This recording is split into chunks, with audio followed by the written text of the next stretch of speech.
Hola, buenas a todos. En vista del éxito que tuvo mi vídeo en el que criticaba la teoría de la Tierra plana de Oliver Ibáñez, he decidido hacer también este, en el que criticaré su vídeo contra la teoría de la evolución, su vídeo creacionista.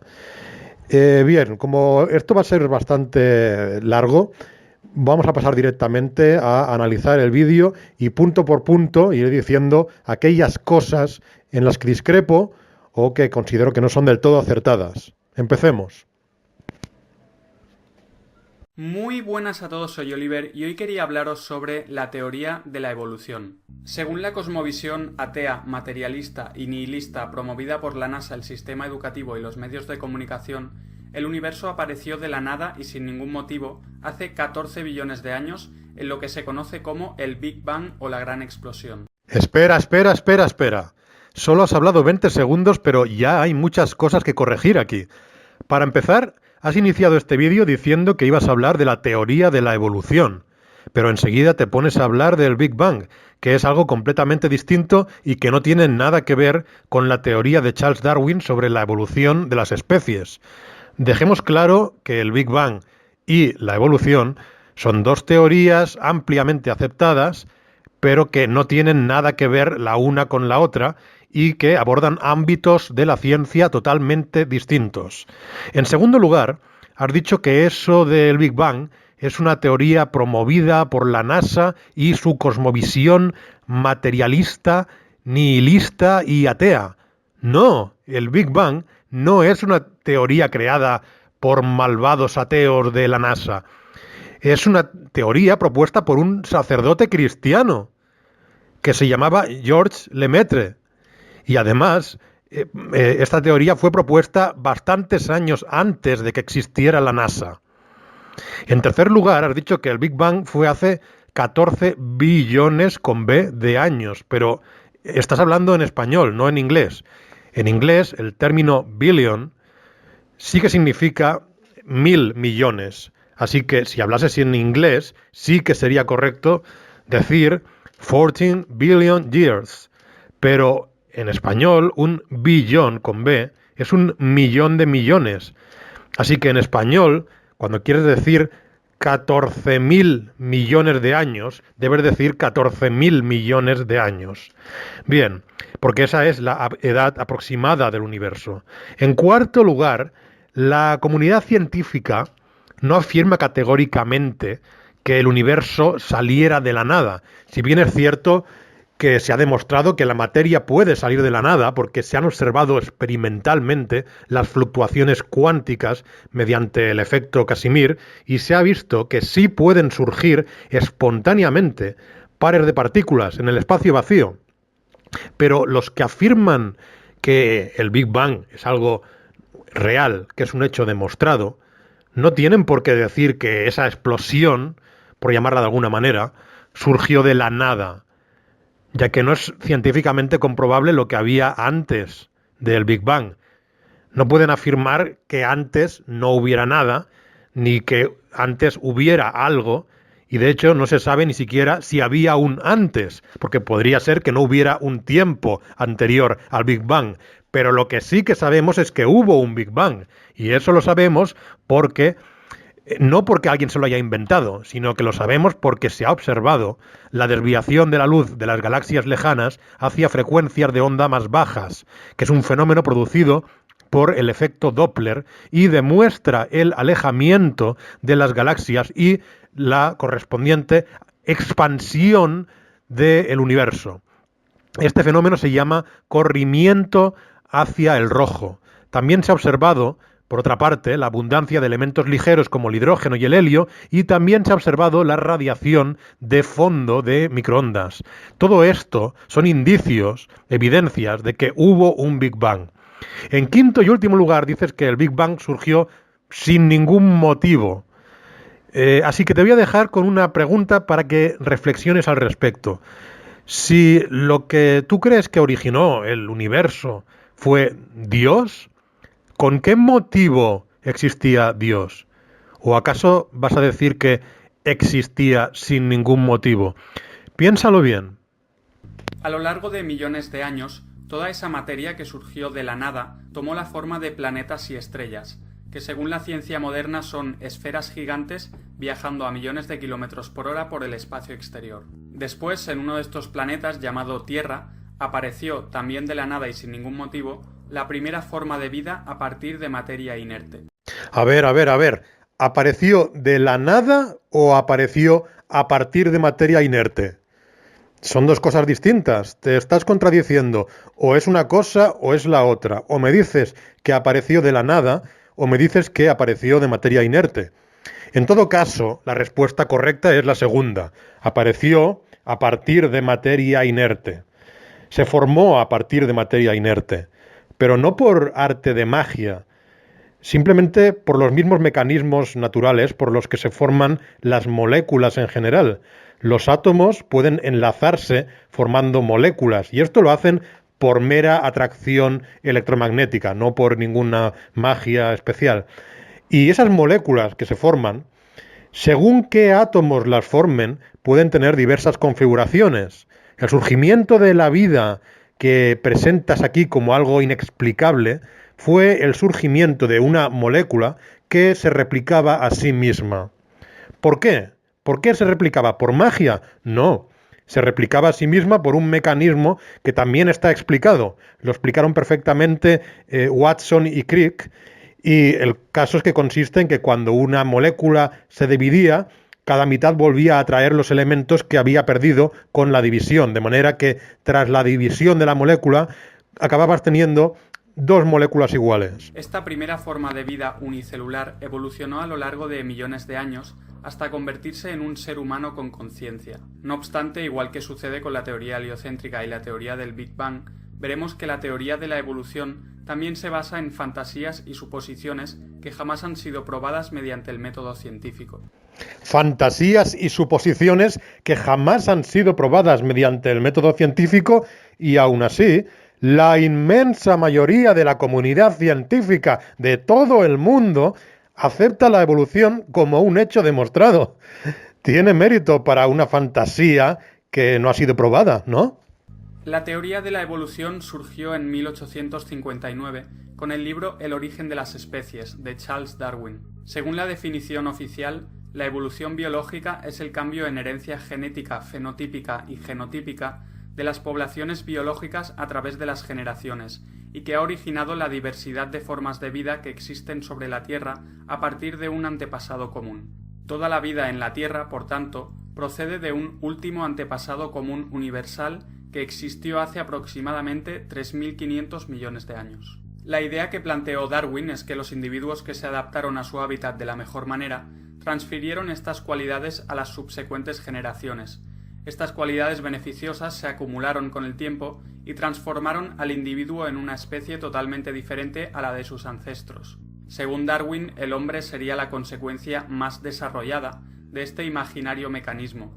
Tengo que parar aquí, no tanto por lo que estás diciendo, sino por la imagen que estás mostrando, en la cual pone que, como es habitual, lo único que ofrecen son dibujos. No, los dibujos son una forma de ilustrar y explicar las cosas, pero existen pruebas al respecto en las cuales se basan esos dibujos. En todo caso, debo decir que a mi juicio este dibujo tan típico sobre la evolución puede llevar a confusión a bastante gente porque hace que muchos piensen en la evolución como algo lineal y no como un proceso ramificado. Al que llamó evolución por selección natural. Creyó que había encontrado el origen de las especies. El origen de una especie era otra especie. No obstante, el propio Darwin era consciente de las dificultades que presentaba su teoría, y las publicó en un capítulo de su libro bajo el nombre de Dificultades de la teoría. Estas dificultades consistían principalmente en los registros fósiles, en los complejos órganos de los seres vivos y en sus instintos. Harun Yahya escribió: cabe mencionar que en la época de Darwin la vida solo podía ser estudiada con una tecnología muy primitiva e inadecuada. Campos de la ciencia como la genética o la bioquímica ni siquiera existían como concepto, por lo que sus teorías dependían completamente de su capacidad imaginativa. ¿Harun Yahya? ¿Quién es Harun Yahya? ¿Es un eminente científico? No. Harun Yahya es una figura destacada de Turquía y un ferviente defensor del creacionismo en la controversia entre creación y evolución. Es considerado por algunos como el líder musulmán defensor del creacionismo. No sé qué autoridad tiene la opinión de este tal Harun Yahya, pero en todo caso lo que dice es que en la época de Darwin la tecnología era más primitiva, que la genética y la bioquímica ni siquiera existían como concepto, y todo esto es más o menos cierto, aunque Gregor Mendel y sus estudios sobre la herencia genética son prácticamente contemporáneos a Darwin. Pero sí, es verdad que en su época, en la época de Darwin, no se sabía tanto como sabemos ahora, y eso hace que todavía tenga más mérito su descubrimiento, porque lo que se está descubriendo ahora le da la razón a Darwin en lo esencial de lo que decía. Y es por ese motivo que la inmensa mayoría de la comunidad científica actual de ahora da por sentado que la evolución es un hecho. Ese tal Harun Yahya también dice que las teorías de Darwin dependían completamente de su capacidad imaginativa. Bueno, eso es falso. Darwin no fue un tipo que se sentó en una habitación a imaginar cosas. Sus teorías se basan en las investigaciones que hizo viajando por todo el planeta y estudiando especies animales de todo el mundo. El descubrimiento en la década de los 50 de la estructura del ADN supuso un duro golpe para la teoría de la evolución. Claro, un duro golpe, un durísimo golpe.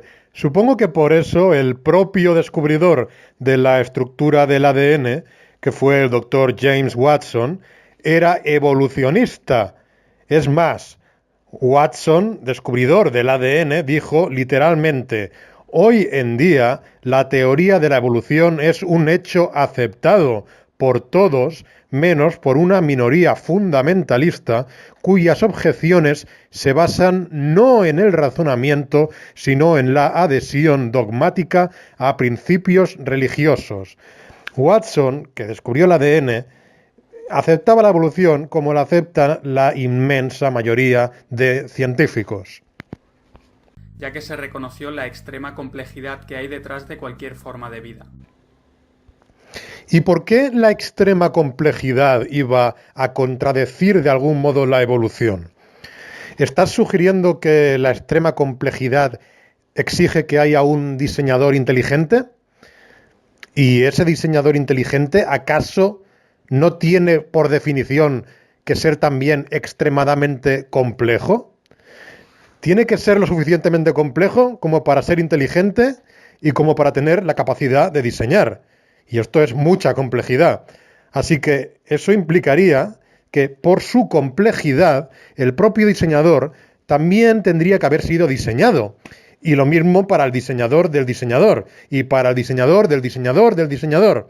La diferencia entre la evolución y el diseño inteligente es que la evolución propone una manera natural en la que lo complejo puede surgir a partir de lo simple.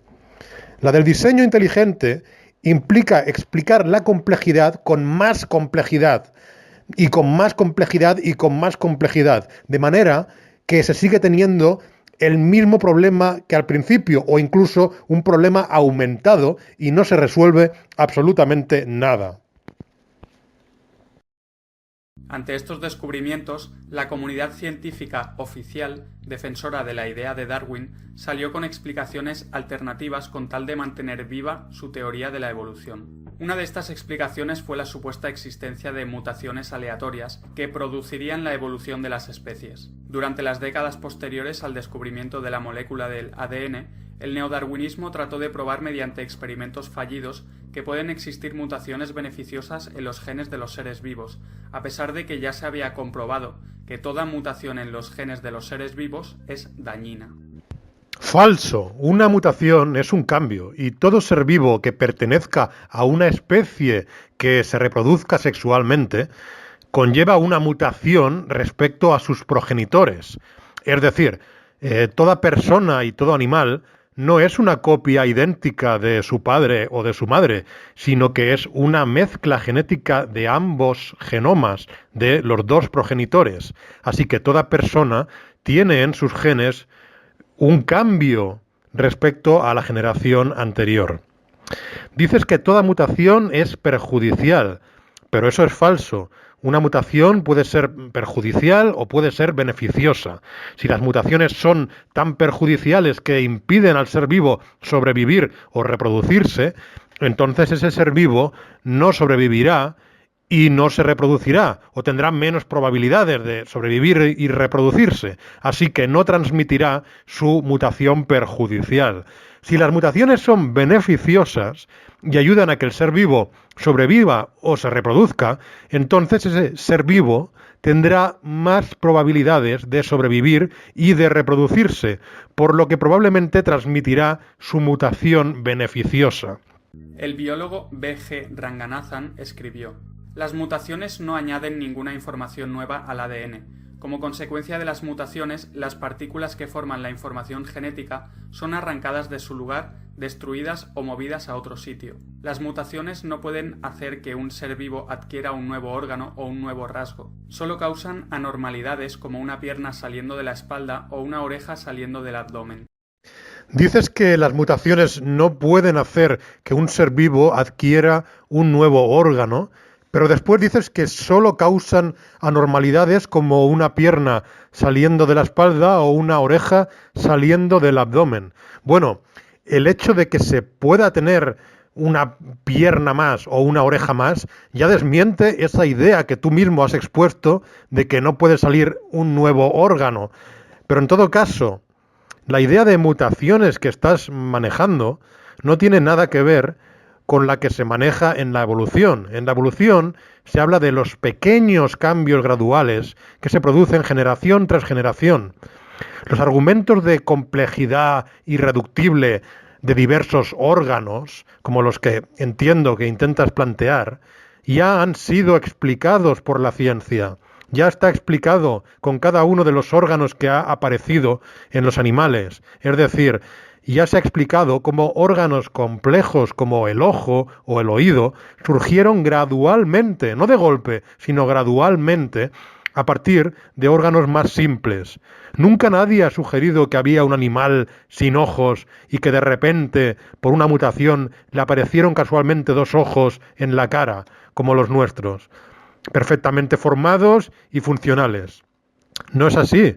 Los ojos se formaron lentamente y gradualmente, generación tras generación, partiendo de grupos simples de células fotosensibles.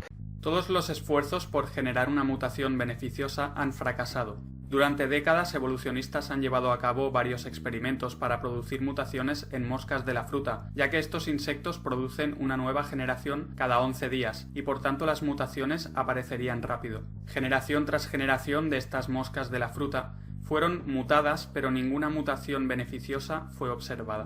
¡Falso! Es falso que nunca se haya logrado una mutación beneficiosa.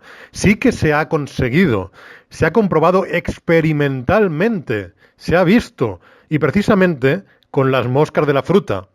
El experimento lo llevó a cabo Shinichi Mori el año 1954, poniendo en la oscuridad a un grupo de moscas de la fruta. Hoy, más de 60 años después, las descendientes de esas moscas se han adaptado a vivir sin luz. Han estado todo ese tiempo en la oscuridad.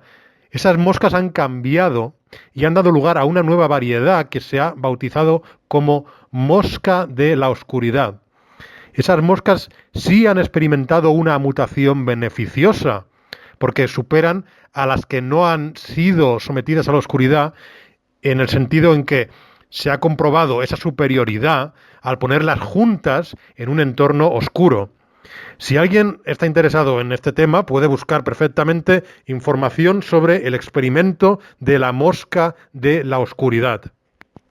El genetista evolucionista Gordon Taylor escribió: Es un hecho sorprendente, aunque no muy mencionado, que aunque genetistas por todo el mundo han estado criando moscas de la fruta durante más de 60 años en laboratorios, no han visto jamás la aparición de una nueva especie o ni siquiera de una nueva enzima.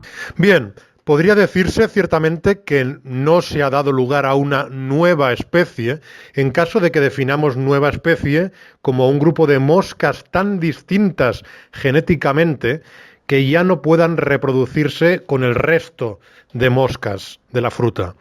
Pero, como he dicho, sí se ha conseguido una variedad totalmente distinta en el sentido en que esa variedad tiene ventajas evolutivas. Eso se ha conseguido y se ha demostrado. Además, hay que tener en cuenta que en este caso, en este vídeo se habla de que esas moscas de la fruta dan lugar a nuevas generaciones cada 11 días, más o menos, y que han pasado en este experimento 60 años. Como 60 años son 21.900 días, teniendo una generación nueva cada 11 días, tenemos un total de 1.900 generaciones, más o menos. Parecen muchas y han sido suficientes, de hecho, como para dar lugar a una variedad con una ventaja evolutiva.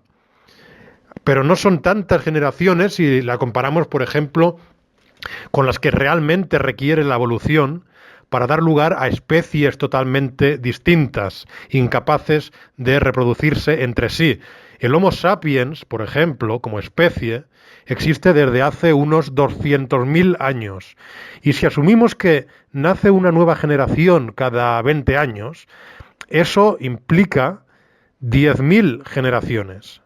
Es decir, no se puede descartar que si se dejase esas moscas de la oscuridad, en lugar de durante 1.900 generaciones, se las dejase aisladas durante 10.000 generaciones, pues pudiera llegar a ser realmente una variedad tan distinta al resto de moscas de la fruta que constituyeran una especie diferente y que ya no pudieran reproducirse con el resto de moscas de la fruta.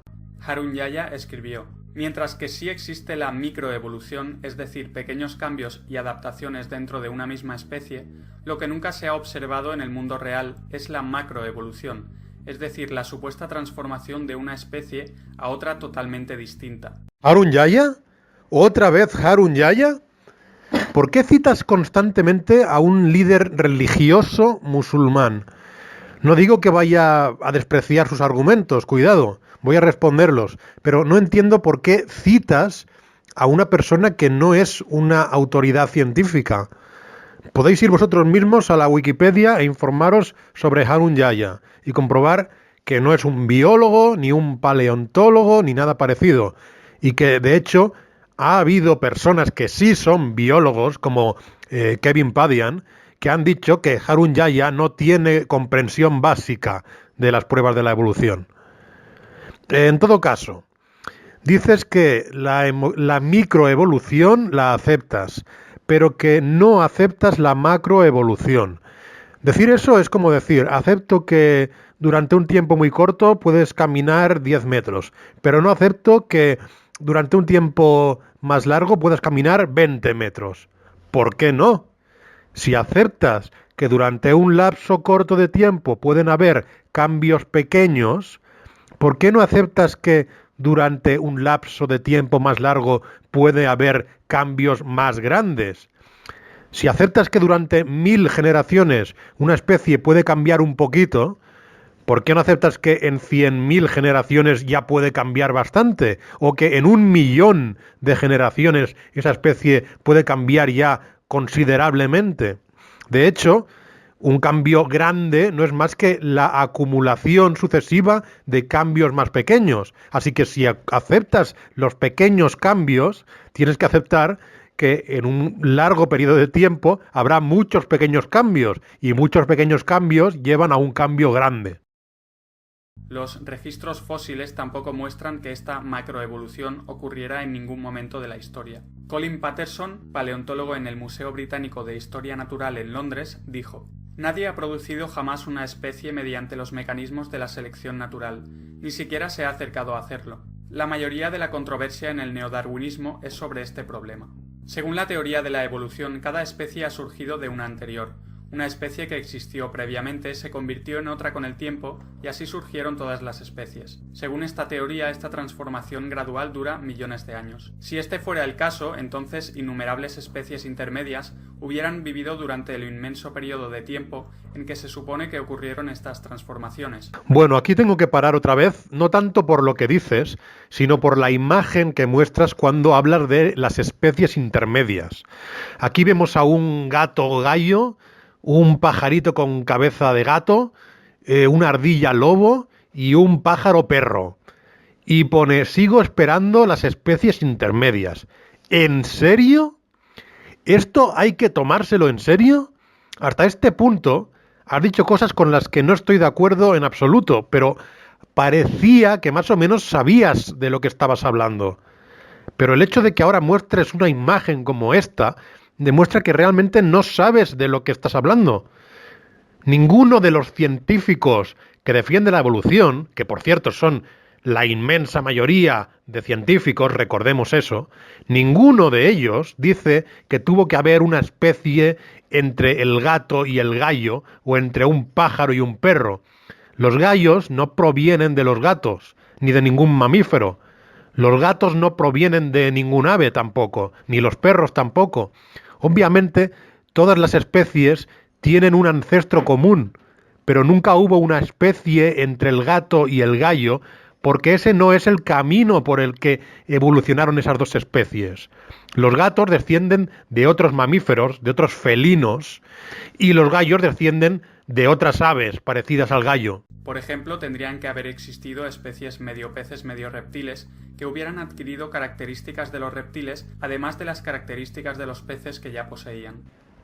No, falso. No tendría que haber medio peces, medio reptiles, porque los peces no evolucionaron en reptiles. Entre los peces y los reptiles hubieron también los anfibios, durante millones de años, por cierto. No se pasó del pez al reptil, o sea que no tiene que haber un medio pez, medio reptil, igual que no tiene que haber un pez gallo, ni un gato burro, o una pantera pulpo, o un cocodrilo águila. No es así como funciona la evolución. O deberían haber existido especies medio reptiles, medio aves, que hubieran adquirido características aviares en adición a las características reptiles que ya poseían. Vale. Antes has dicho que tendría que haber medio peces, medio reptiles, pero eso es absurdo porque los peces no evolucionaron directamente en reptiles. Ahora dices que tendría que haber medio reptiles, medio aves, y en este caso has acertado, aunque supongo que por casualidad. Pero lo cierto es que sí es verdad que un grupo de reptiles evolucionó hacia las aves. Y por eso sí que hay evidencias de eso que tú llamas medio reptiles, medio aves. Sí que se ha encontrado esa especie intermedia que tú estás pidiendo. De hecho, existen 11 fósiles de una especie llamada Archaeopteryx que muestra perfectamente la transición entre los reptiles y las aves. Concretamente, entre los dinosaurios terópodos que caminaban sobre dos patas y las primeras aves. Y se ha demostrado, observando esos fósiles, que efectivamente tenían plumas. En esos 11 fósiles de Archaeopteryx se han encontrado impresiones de plumas. También se han encontrado otros dinosaurios emplumados y se reconoce que el Archaeopteryx tiene características tanto de los dinosaurios emplumados como de las aves modernas. Los evolucionistas llaman a estas imaginarias criaturas especies intermedias. Si realmente existieron tales animales, hubiera habido millones, incluso billones de ellos. Y lo más importante, los restos de estos animales estarían presentes en los registros fósiles. Incluso el propio Darwin era consciente de la ausencia de estas especies intermedias, y su esperanza era que se encontraran en un futuro. Y se encontraron. Pero aún así hay algo muy básico que tienes que entender. Para empezar, la inmensa mayoría de las especies que han existido ya no existen, se han extinguido. Y, además, de esas especies que se han extinguido, No podemos obtener fósiles de todas y cada una de ellas, porque no todos los animales se fosilizan. La fosilización no es algo que le suceda a cualquier animal que muere. Si te informas sobre la fosilización, podrás constatar que se trata de un fenómeno excepcionalmente raro, ya que la mayoría de los componentes de los seres vivos tienden a descomponerse rápidamente después de la muerte. Y lo bueno es que aún así, aun con esa desventaja, aun siendo cierto que la mayor parte de los seres que mueren no se fosilizan, aún así tenemos la suerte de seguir teniendo varios fósiles como ese del Archaeopteryx que te he mencionado y que tú parecías ignorar.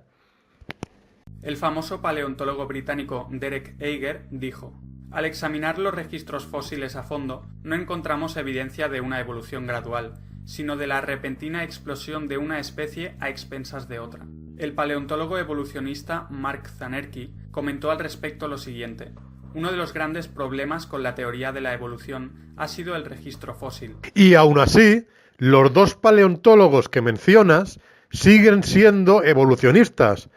Es decir, siguen considerando que la inmensa mayoría de las evidencias y las pruebas respaldan el hecho de la evolución. No se han vuelto creacionistas después de decir esas frases que supongo que sacas de su contexto. Así que, aún encontrando esas dificultades, esos dos paleontólogos que citas han seguido admitiendo que la evolución por selección natural es la explicación más razonable para la diversidad de especies.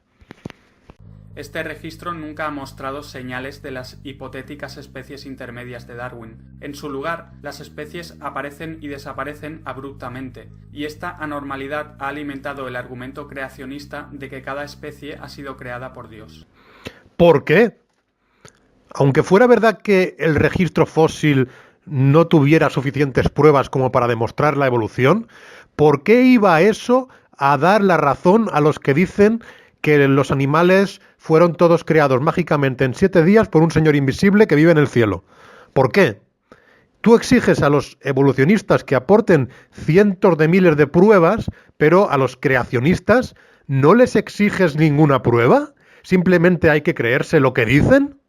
Harun Yahya escribió: los evolucionistas creen que los invertebrados marinos evolucionaron durante millones de años hasta convertirse en peces. Sin embargo, no existe ninguna evidencia ni registro fósil que demuestre la evolución entre estos invertebrados y los peces. Los invertebrados y los peces tienen enormes diferencias estructurales. Los invertebrados tienen sus tejidos duros en el exterior de su cuerpo, mientras que los peces son vertebrados que los tienen dentro de su cuerpo. Una evolución tan enorme hubiera llevado billones de pasos hasta completarse, y tendrían que haber billones de especies intermedias mostrando estos pasos. Evolucionistas han buscado en los registros fósiles durante los últimos 150 años para ver si encontraban estas especies intermedias. Han encontrado millones de fósiles de peces e invertebrados por separado, pero nadie ha encontrado jamás ni siquiera un solo fósil de una especie intermedia.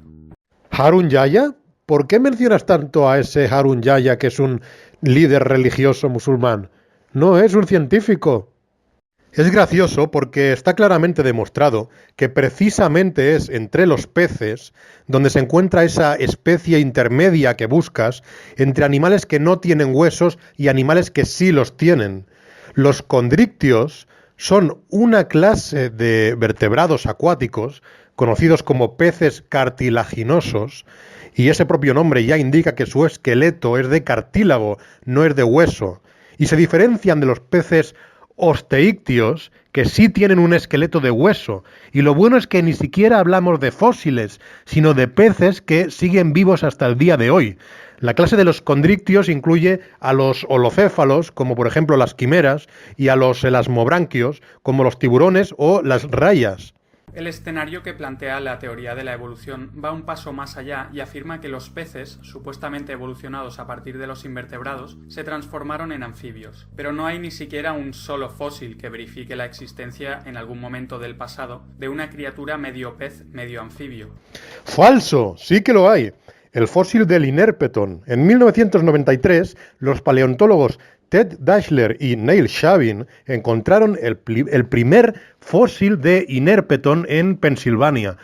Y este fósil es un claro ejemplo de los primeros animales que abandonaron el agua y caminaron por tierra. Pero tú has ignorado el fósil del Inerpeton igual que ignoraste el fósil del Archaeopteryx. Por lo menos podrías explicar por qué estás ignorando, no sé si voluntaria o involuntariamente, todos estos fósiles, ya que dices constantemente que no hay fósiles, quizá esperando que la gente no se documente y te crea, pero es que sí que hay fósiles de cada una de las cosas que dices. Harun-Yahya escribió: es obvio que un pez no puede sobrevivir fuera del agua más de 2 minutos. Si asumimos que hubo una sequía, tal y como afirman los evolucionistas, y por alguna razón los peces se vieron arrastrados hacia la Tierra, ¿qué pasaría con esos peces, aunque el proceso durase millones de años? La respuesta es simple. Los peces que abandonen el agua morirán en muy poco tiempo. Incluso si este proceso durara 10 millones de años, la respuesta seguiría siendo la misma. Todos los peces morirían uno por uno. A nadie se le ocurriría decir: quizás al cabo de 4 millones de años algunos peces desarrollarían pulmones mientras intentan sobrevivir. Esta afirmación sería sin duda ilógica. Sin embargo, eso es exactamente lo que afirman los evolucionistas. ¡Falso! Eso no es lo que afirman los evolucionistas. Pero antes que nada, ¿Harun-Yahya? ¿Otra vez Harun-Yahya? Es la tercera o la cuarta vez que lo citas ya. ¿Por qué insistes en citar a un líder religioso musulmán en lugar de citar a más científicos? En todo caso, lo que afirma ese Harun-Yahya es falso. Ningún evolucionista afirmó jamás que los peces evolucionaron en medio de la agonía de haber saltado fuera del agua, porque eso es ridículo. Nadie dice que hubo peces que se quedaron en tierra y que durante esos 2 minutos en que saltaban y que agonizaban en esos 2 minutos que tenían antes que morir, en plena desesperación, saliera de golpe un pez con pulmones que pudo respirar. Nadie dice eso. Lo que sucedió es que dentro del agua se desarrollaron lentamente animales que tenían la capacidad de salir del agua durante breves lapsos de tiempo. Sus aletas se fueron fortaleciendo y esas aletas les permitían incluso impulsarse por el lecho marino bajo el agua. Y esas aletas, que se hicieron gradualmente fuertes y musculosas, pudieron empezar a parecerse muy lentamente a unas primitivas patas. Y muy gradualmente pudieron adaptarse esos animales al exterior, lo cual incluye también la respiración fuera del agua. No es que saliera de golpe un pez con patas que podía correr del agua, fuera del agua, o que un pez que se estaba muriendo porque había salido del agua tuvo que convertirse rápidamente en un animal con pulmones y con patas. Nadie dice eso. Eso no lo plantea nadie. Simplemente hubo un grupo de animales marinos que pudo aguantar cada vez más tiempo fuera del agua. Y aguantar fuera del agua cada vez más tiempo gradualmente suponía para ellos una ventaja evolutiva, porque eso los podía poner a salvo de los depredadores marinos. La evolución afirma que la vida se originó y evolucionó en el mar, y luego fue transportada a la Tierra por anfibios. Esta teoría también mantiene que los anfibios evolucionaron en reptiles, que son criaturas que solo viven sobre tierra. Este escenario es de nuevo imposible debido a las grandes diferencias estructurales entre las dos clases de animales. Por ejemplo, el huevo de los anfibios está creado para desarrollarse en el agua, mientras que los huevos amnióticos están creados para desarrollarse en la tierra. No hay ninguna evidencia en el registro fósil de la existencia de ninguna especie intermedia que relacione a los anfibios con los reptiles. El paleontólogo Robert Carroll admitió lo siguiente: los primeros reptiles eran muy diferentes a los anfibios y sus ancestros comunes no pueden ser encontrados. Y ese paleontólogo Robert Carroll, al que citas, del que has tomado una frase cuyo contexto desconocemos, es en todo caso un paleontólogo que no ha rechazado la evolución. Es evolucionista, como todos los paleontólogos y como prácticamente todos los científicos. Así que, una vez más, ese paleontólogo, por mucho que haya dicho eso, sigue considerando que la inmensa mayoría de pruebas y evidencias sostienen la evolución. De lo contrario, se habría vuelto creacionista. Y además debo añadir, en respuesta a lo que has dicho tú, que la verdad es que sí hay muchas características comunes entre anfibios y reptiles. Y no me refiero solo a que sean normalmente verdes, me refiero a que ambas son especies vertebradas ovíparas de sangre fría, con multitud de rasgos en común. Y los rasgos que los diferencian son precisamente los que dieron una ventaja evolutiva a los primeros reptiles del Carbonífero, como el Petrolacosaurus.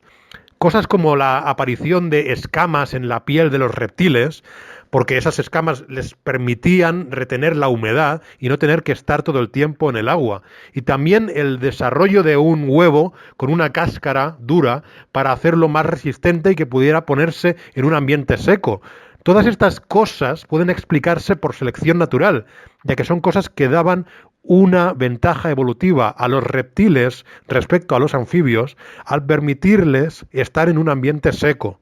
La imaginación de los evolucionistas no acaba ahí, ya que también afirman que posteriormente los reptiles desarrollaron alas y evolucionaron en aves. Las alas, que son la excepcional característica de las aves, presentan un gran problema para los evolucionistas. El evolucionista turco Engin Korur confirmó lo siguiente: la característica común de los ojos y de las alas es que solo pueden funcionar si están completamente desarrollados. En otras palabras, un ojo medio desarrollado no puede ver. Un ave con alas medio desarrolladas no puede volar. Cómo se formaron estos órganos es un misterio de la naturaleza que todavía tiene que ser explicado. Y aún así, ese evolucionista turco sigue siendo evolucionista y no ha llegado a la conclusión de que la respuesta sea el creacionismo. Es decir, sigue aceptando que las pruebas y evidencias apuntan hacia la evolución. Pero bueno, ya he explicado que sí se han encontrado fósiles que demuestran la transición entre dinosaurios bípedos y aves, como el Archaeopteryx, así que no vamos a repetir eso. Pero dices que un ojo medio desarrollado no puede ver, y no sé qué se entiende aquí por un ojo medio desarrollado. Una célula fotosensible puede reaccionar a la luz, eso ya es percepción de la luz, que es lo que hacen los ojos, y ese es el primitivo origen de los ojos, células fotosensibles.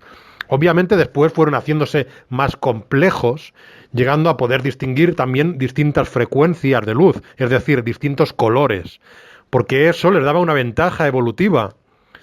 También dices que un ala medio desarrollada no puede volar, claro, pero puede planear. Por eso existen múltiples animales con alas que no son lo suficientemente grandes como para que puedan volar, pero sí para que puedan planear. Harun Yahya escribió: no hay ninguna forma de explicar cómo los brazos frontales de un reptil se pudieron transformar en alas perfectamente funcionales como resultado de una distorsión genética o mutación. Más aún, las alas no son suficientes para que un organismo terrestre pueda volar, pues estos carecen de otros mecanismos estructurales que las aves usan para volar. Por ejemplo, los huesos de las aves son mucho más ligeros que los huesos de los animales terrestres. Sus pulmones funcionan de una manera muy diferente, tienen un sistema muscular y esquelético muy diferente y un sistema circulatorio muy especializado. Estas características son tan necesarias como las alas para poder volar, y debieron existir todas al mismo tiempo. No podrían haber aparecido gradualmente de forma acumulativa. ¿Otra vez Harun Yahya? ¿Otra vez citas al líder religioso musulmán?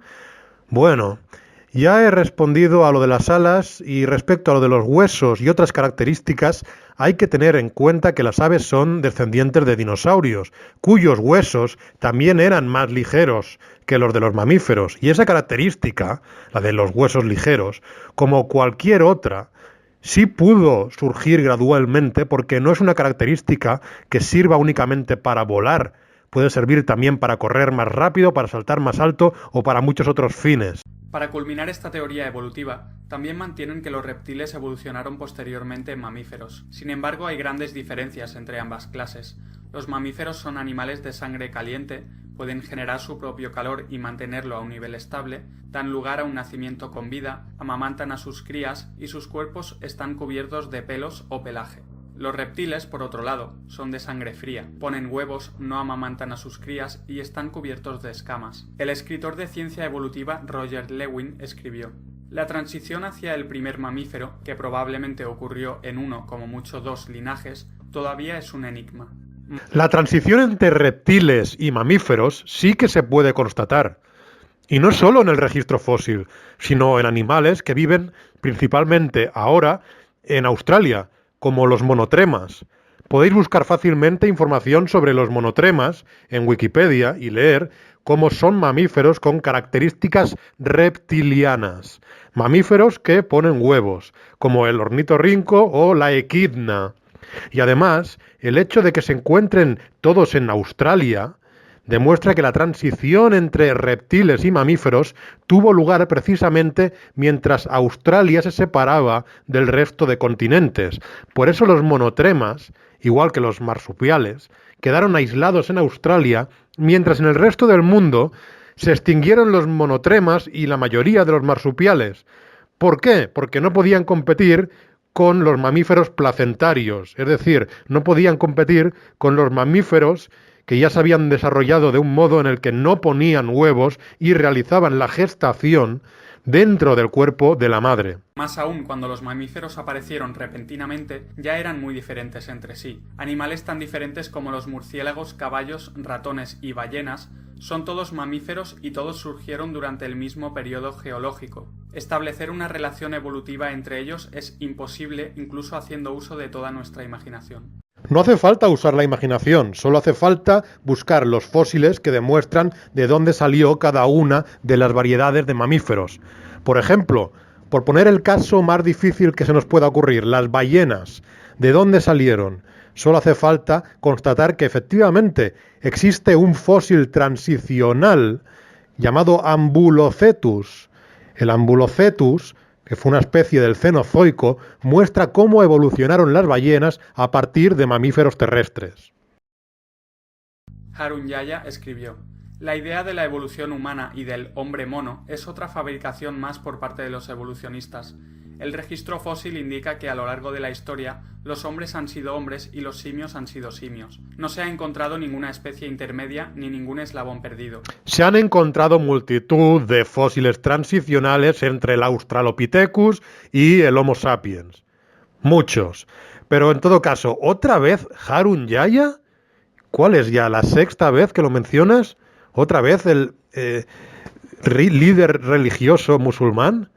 En fin, creo que por el momento el vídeo deberemos dejarlo aquí porque creo que ya se está alargando mucho y en todo caso si lo continúo pues continuaré a partir de este punto. Muchas gracias a todos y saludos.